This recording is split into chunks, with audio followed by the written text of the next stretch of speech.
जय हरी शेतकरी मित्रांनो, कर्जमाफीच्या आधार प्रमाणीकरणाला आता सुरुवात झालेली आहे आणि ज्या शेतकऱ्यांचं या पात्र यादीमध्ये नाव आले असे शेतकरी आधार प्रमाणीकरण करायलेत. काहीच्या ज्या रकमाच्या तफावत त्या पाहणी करायलेत.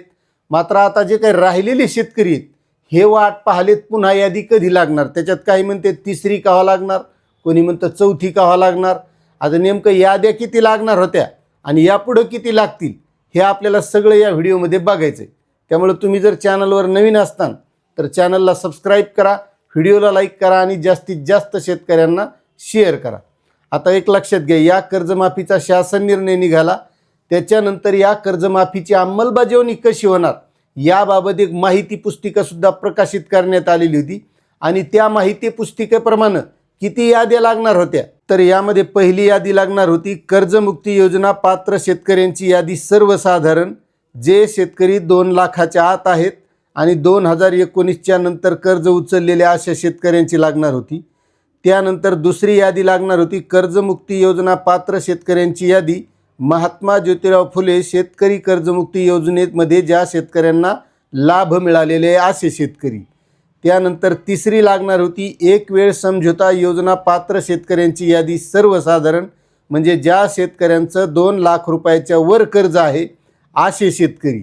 आणि त्याच्यानंतर चौथी लागणार होती एक वेळ समझोता योजना पात्र शेतकऱ्यांची यादी, जे शेतकरी 2 लाखाच्या वर आहेत आणि त्यांनी महात्मा ज्योतिराव फुले शेतकरी कर्जमुक्ती योजनेचा लाभ घेतलेले आहे असे शेतकरी. आणि त्याच्यानंतर अंतिम लाभधारकांची यादी, म्हणजे जे काही शेतकरी आहेत पात्र ठरलेले त्या सर्व शेतकऱ्यांची यादी. मात्र त्यामध्ये काही शेतकऱ्यांनी आधार प्रमाणीकरण केलं नाही किंवा काही का पात्र नाहीत किंवा काय अडचणी आहेत त्याबद्दलचा शेरा असणारी सविस्तर यादी. अशा प्रकारच्या 5 याद्या लागणार होत्या असं या माहिती पुस्तिकेत दिलं होतं. मात्र 22 तारखेला जी यादी लागली ती प्रातिनिधिक यादी होती. बऱ्याच जणांना वाटलं ही पहिली यादी आहे आणि त्याच्यानंतर 16,94,000 शेतकऱ्याची लागली.